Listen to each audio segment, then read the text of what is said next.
Welcome back to Conversations with Sharyn and Rosa. I'm Rosa. And I'm still Sharyn. She is still sharing every week.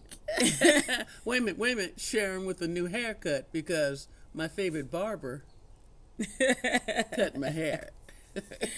Well, that's just because some people don't want to stand in line and wait for a haircut. But anywho, thank you for joining us once again for Conversations with Sharyn and Rosa. And before we get into today's topic, of course, we gotta do shout outs. Shout outs. Yay. Today's shout out goes to Jessica A. Thank you so much for your comments. Thank you so much for being a subscriber to our channel. We appreciate you. Also, Sakima R. Hey girl, how are you? Miss my AAMC crew. Thank you for being a subscriber, Sakima, and thank you for your comments to our channel as well. Last but not least is Loretta P. We appreciate all of your comments. Thank you. And we thank each and every one of you all, and just want to say how much we appreciate you. We are over 900 subscribers, and it wouldn't be possible without you all. So thank you. Ooh.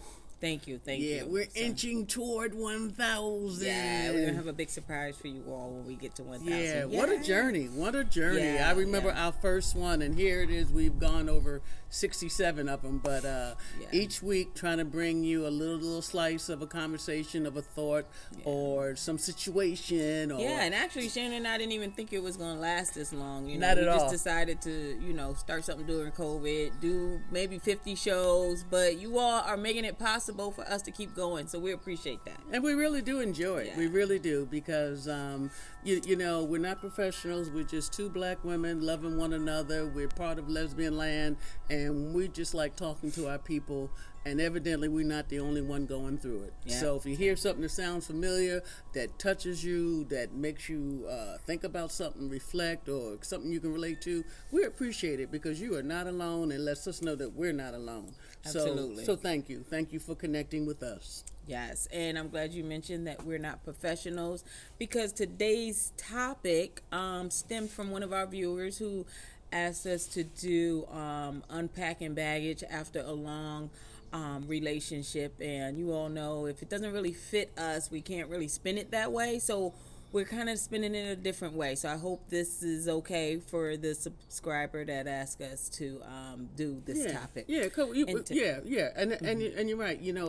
Everything doesn't fit us, but we're all human. We're still on the same continuum. Yeah. So we try to, like you said, repackage it a little bit so that it can reach an even greater audience, if you will. But everyone has been somewhere they didn't want to be before, emotionally speaking. Absolutely. And when you talk about unpacking, ooh, girl, easier said than done, huh? Absolutely. So today we're going to be talking about unpacking from a relationship. Unpacking, is it unpacking baggage or unpacking? Yeah, unpacking from a relationship. Call it what you want. You can call it baggage. Some people call it issues. You got something going on with you. You're in a place you don't necessarily want to be, as you in a place that you don't want to stay. Absolutely. But unpacking, like when you even say that, maybe it means different things to different people. But I'm gonna tell you, what brings us together as people is our common experience and that little slice of humanity that we all represent. So we've all been hurt. We've all had some dark days. Chances are we've loved somebody more than they loved us. Yes. Sometimes we've loved somebody who lied to us, betrayed us, or just didn't value us the way we need to be valued. Amen. Okay, so that's what we're talking about. So before you start with the unpacking, Rose and I we did have the conversation already. First of all, everyone doesn't need to unpack. Sometimes when you detach and go on and grow and separate and go on with your life, sometimes that's all there is. And you do it in a very, that you're still healthy and whole. And some bumps along the way, because the mind remembers what made it feel good. Absolutely. And the heart remembers what broke it too. So we've all been there on the other side of midnight. Yeah, but I have to just say this, because I disagree. I think everybody does need to unpack after a relationship. Unpacking for me means I can sort out what I grew from that relationship, what meant absolutely nothing, throw that in the trash, and just keep unpacking all of the things that is going to make me move forward and going to make me have a better relationship the next time. Because you don't want to be bringing all that stuff with you. Yeah, but I also, so I hear what you're saying. You're right. You know what I mean? But I mean, sometimes there are people out there, not many of us, who can make that clean break. You know, I don't hate you. I see you later. You love to your mama. Take care and keep all the gifts because I'm keeping all mine. You know, See, know. I gave you know all my bag. Right, I don't like the attachment thing. You know, just... and I don't either. You can have it. Now I will say this: if I gave it to you, honey, I please receive it or even keep it in the spirit in which I gave it to you.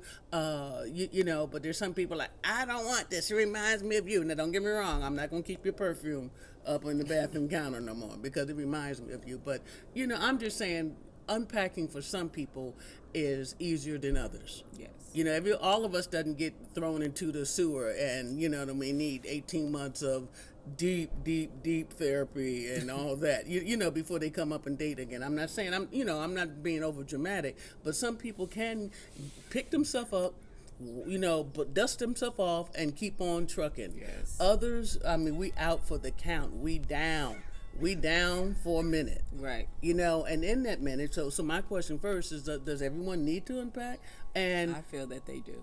You do? Yeah, okay. Yeah. And unpacking for you may take longer than it does the next person or the next person. Well, I think it's also depending on how much you've invested into the relationship that you're coming out of. Because when you were unpacking, I mean, whether you were together 3 months, 3 years, or 30 years, you could have invested the same amount of stuff that someone from 30 years into a relationship is that you were only in a 3-month relationship. Yeah. It just depends on, you know, like Sharyn was saying, the heart being broke and what the mind remembers. Whatever you invested, it takes a lot to unpack, especially if you didn't get closure. Now that's a whole nother segment. But we'll talk about that another time. When you're unpacking, you're trying to get yourself together. You're trying to get, you know, the things that are going to move you on to a better place out of the way before somebody come. And I think it's important to unpack before you get into another relationship. Oh, please. Absolutely. Now, tell the truth on that one. Absolutely. Because sometimes we jump from one to the other and like, oh, first of all, you haven't even exhaled. Right. Or you figured out what was wrong in the previous relationship, because you may be bringing that over to the new relationship. You don't want to do that. I'm not saying that the breakup from your previous relationship was the other person's fault or your fault, but it does take two people. So you definitely have to figure out what your role was and see if that is something that you need to take into the next relationship, or something you need to just be like, let me see if I can cleanse myself from that. Right. Well, there's a young lady who specializes in divorce and the emotional disconnect, and she, I think her name is Deborah Does Divorce, or excuse me if I'm misstating it, but what I did like, you know, when I was reading some of her articles and some of her work and others as well, she had like put into one little neat pile of, there's 4 areas that you really need to think about when you're talking about, you know, disconnecting, or the word that we're using is unpacking. The first thing is the first step, if you will, not necessarily in this order, but is to admit that, be honest with yourself about the situation and your feelings. You know how sometimes we be brushing off like, nah, I'm good. She thought she had me, but she didn't. You know, that's us Aries. We just try to keep going. No, but be honest with yourself. If you're hurting, you're hurting. Yes. You know, I need a minute. It's going to take me more than a minute, perhaps, to get over this. Be honest with yourself, and don't forget what put you in this situation. If you need to remind yourself, keep a journal. Right. Keep track. You know, because what we don't learn, we continue to repeat until we do learn it. Right. And all lessons have a price. All lessons have a price, and some of us pay more to learn the lesson than others. But I assure you, if you're out there and you're plugged in and you're loving and you're out there, you know, wanting someone to love you back and all of that, you know, meaning you're as invested as the other person, or as much as you think the other person is invested, when things don't go your way, it hurts. Right. It hurts. So we're saying, first, like say, be honest with yourself. Yes. I wanted more than she could give. I was ready, she was not. It's just so many things because there's so many stories. There's so many love stories in lesbian land. We know that, and all of them don't end pretty. Right. Right. So, you got anything to say about that? I mean, does any of that look like you? Well, Journaling or whatever? Well, I mean, I think journaling is a good thing. I don't necessarily do that. For me, I don't know what, but I always just kind of hold things like, you know how things come up and you're saying, okay, note it. And you just kind of note things one by one in your mind. So when I sit back and I'm thinking about the whole relationship, the first thing I'm going through is all of the things that I noted. And then if I write those down, then I can kind of see everything in front of me and try to figure out what was my role in all that. Yes, did I cause yes. any of those things? Did I anything that I could have changed or whatever the case may be? But what I have learned throughout my relationships is that you can't change somebody. Number one, they're either going to like you as you are or not. And if they don't like you as you are, if they only like the beginning of whatever the relationship is, it's not going to last anyway. No. So you got to go in with exchanging, having the conversation of who you really are. And being honest about it. At the beginning would be the time, like you said earlier, but at the beginning would be the best time. Nobody is invested in anything at that point. So if they walk away, then let them go. If you were a smoker, say you a smoker. Some people like, I just can't do a smoker. It's okay. Right. We're we were trying to go towards the, relationship door, but at the beginning, nobody's feelings is that hurt. Yeah, so be. It, right. Not that you're right. I date you for 6 months and start to really enjoy who I'm with and being with, and then find out you a smoker. Then it's a whole other and that and so much issue. more. It's like, I think for us, when we're saying unpacking, we need to figure out what was the conversation at the beginning of the relationship, and was that person okay with it then, but now they're not okay. That's something that they have to deal with, not something you should have to deal with. Okay, I can hear that. The second stage, or the second thing we could do, I guess if you want to do them in that order, is to, if you will, is to give yourself time. You didn't just get here. It's just give yourself time to, if you will, to even, as they say, forgive yourself. All right? We're always looking in our society, we're always looking for the quick fix. Right? And if it took you 6 months or 2 years to get into it, do you think you're going to be over it in 3 weekends? Probably not. But we want to, we just want to be away from the feelings that we're feeling. Yes, you know what I mean? yes. So take your time, invest the time to really sort things out. As simple as that, and oftentimes we don't give ourselves that time, and we run into another relationship, and you having to unpack from the last trip. So now, right? But that doesn't necessarily for us. I know for me, giving myself time, it sounds easy, but when it's all said and done, it's not easy. Why? And I remember why is it not easy? Because we are in a microwavable society. Everything you want to wake up and be like, done with it. Okay, now I can start dating Jan, and it's like, you're not really ready. I remember when I had my son, and I had to take him to the 6-week checkup, and I was, because I've been so healthy and small all my life, like I just couldn't shake the weight. And this is six weeks later, and I got to the doctor and I said, I can't get this weight off, and she said it's only been 6 weeks. It took you 9 months to get the weight on. Give yourself some time to get the weight back off. Yes. And then I thought about it, and I'm like, I thought I should be back down, and you compare yourself to other people, which you shouldn't do. Right. Because somebody's time may be 3 months, yours may be 6 months or 6 years. It just depends. Your time is not the same. So I definitely agree. Give yourself time and be okay with the time. Okay. All right. Third thing, forgive yourself. which is easier said than done because no one can beat you up better than you can beat you up. I know I can beat myself down.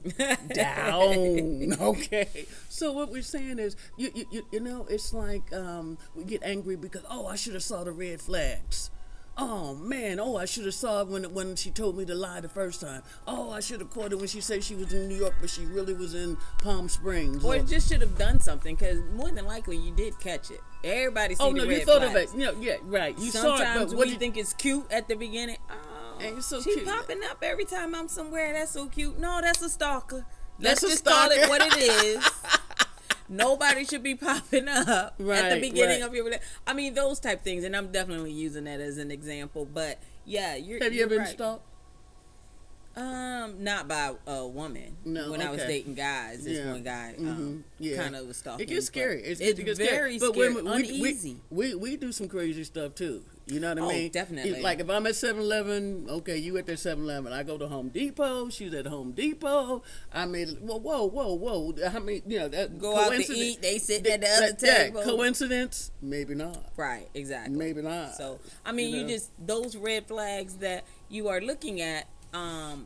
Those red flags that you were looking at, you need to pay attention. At the beginning, is it something that you may need to have a conversation with? So now that brings us to the fourth step, and it says to be honest with yourself, and when you're having a conversation with yourself and you're really taking a true assessment of what's going on, can you get through this by yourself?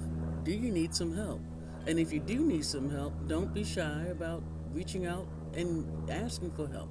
So with the fourth step, if you're reaching out and saying, perhaps I do need help, don't be shy, or, just be honest with yourself. Maybe you need a coach. Maybe you do need a therapist, or maybe you can seek a friend that you can, have a great degree of confidence and keep the conversation confidential. That's what I'm trying to say. But no one, you don't have to be alone with this. Sometimes things are so easy to get into, maybe a little bit more difficult to get out of, because everything looks good in the beginning. As Rosa was saying, people put on the face that they want you to see. You know what I mean? And then here's 6 months later, you find out who they really are. So today we're talking about just really dealing with the unpacking of your previous relationship, the feelings and the negative triggers, the negative emotional triggers that come about when you are trying to get past someone, get over someone, and start to heal. And please do that before you go into the next relationship. Because you know what we do. We hug them, we love them, we find them, and we live with them. And whoa, break. Pump the brakes. Exhale. Find out, so that you're not a serial relationship person that's like, I don't care who it is, long as I'm with some woman. Like you haven't even healed from the last woman, and it comes up in the most interesting ways and in the interesting times. Perhaps your last relationship, you were with a woman who, a dysfunctional relationship, perhaps, not all of us, but some of us have been there. Maybe she drank too much, maybe she was violent, maybe she cussed all the time, maybe she had issues with managing money, maybe she stole from you, maybe she hit you. All of those things. And then when you do, if you do not take the time to assess things when it's over, you're going to go into the next relationship or coupling or connection or whatever you want to call it these days. And the first time someone calls you out your noun name or, does a line of coke and you didn't know she was doing chemicals, you're just like, I can't take it. The last woman, beat me up, took my money, did drugs and whatever. And here it is. Everything is times 5.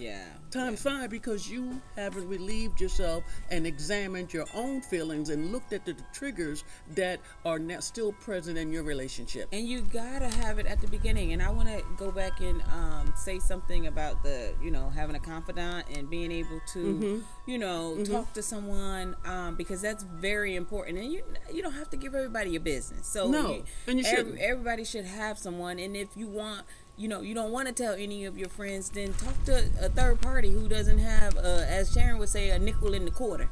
you know. Right. So you know, definitely do that. But I also want to give a story about a relationship that I was in, and Sharyn was saying something about how you can explode, you know, when something triggers whatever from the past you didn't clear up from the past relationship. And that is so true. And I remember when I started dating this woman, and I came to her house, and well, I called her on the phone, and she kind of sounded like she was slurring, so I wasn't sure what was actually going on. And I told her we didn't live that far from each other, and I said I'm gonna head over there. And she, okay. And I got there, and I realized that she had done some sort of drug, you know. And I waited till she got sober and we can talk. And I said, the quickest way you want me out of your life is to do drugs, because I just don't deal with anybody who's going to be doing drugs. It's just not, you know. It's not what you do, and you don't tolerate it from other people. Right. It's been in my family far too long, and I know the effects of it, and I'm just not going to do it. Deal breaker for sure.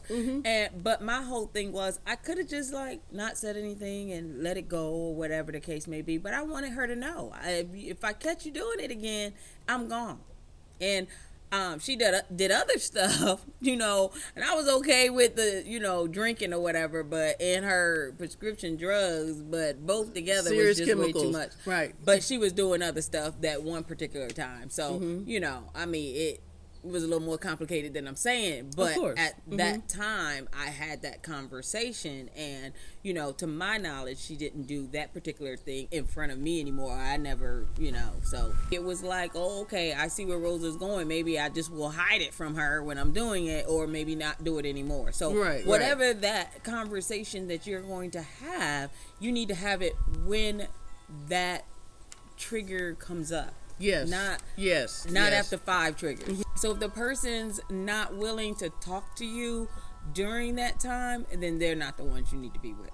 Absolutely. Honestly. And I know a lot of us, you know, we can be thirsty, and that's just because our circles are so small. It's not that many people you feel like out there that is available to date, and so you get excited when you meet people and you're like, okay, let's do this. But you still gotta come, you know, come with someone that's gonna be right for you. Right, you know, right. So. But you don't even know that until you go through it. And as we say, having the conversations, you don't have to wait for for the building to burn down to say, you know, that I see some smoke or feel some smoke. Right. I'm saying that you know, the conversations that we have, I remember, and I'm sure, excuse us, but it was in another video, when Rosa and I met, you know, I asked her, I said, what is your list of no matter what? Don't ever do this kind of thing. And one of the things, I still remember her saying it. She said, don't you ever hit me. I said, hit you? And I'm thinking, well, who's been hitting her? I'm like, I'm going to hit you. No one. That's why I'm saying. And keep it that way, right? So, and I, you know, to be glib, I'm saying, well, you better not hit me either, because I'm a senior citizen, and I'm not hitting you if I don't want to be hit. No, but we joked about it, you know what I mean? But the thing is, there's got to be some things that you just won't do. But we've had the conversations. You know what I mean? If you got somebody else on your mind, perhaps you need to be with her. You know what I mean? Get it out your system, because if you know, I ain't trying to you know, jockey for position. Is she saying 3 other people or 2 other people? Am I number 1? Or look, sweetie, clear your calendar, and when it's clear, call me. And if it doesn't get cleared, I won't get a phone call. Yeah, we're gonna wrap this up because wind is blowing like crazy. I know y'all can hear the chimes the whole time, and things are falling on us.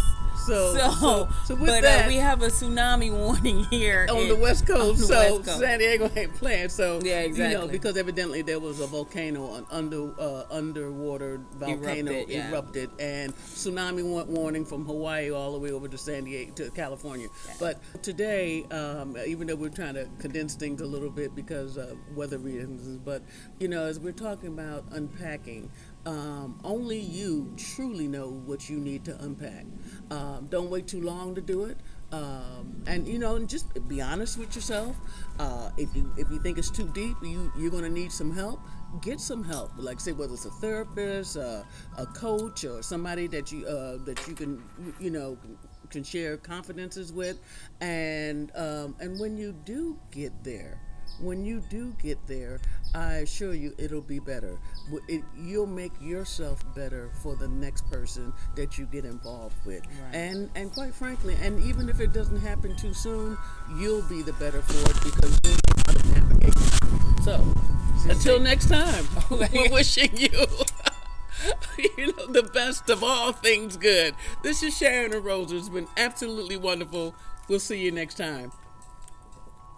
We love you. I took all her lines. Yes, exactly. So we gotta we go. do love you, and stay safe, be blessed, and thank you for watching. Sorry, Yeah. but everything is blowing. We gotta here, go. So we Take care. gotta Bye-bye. end this. Love you.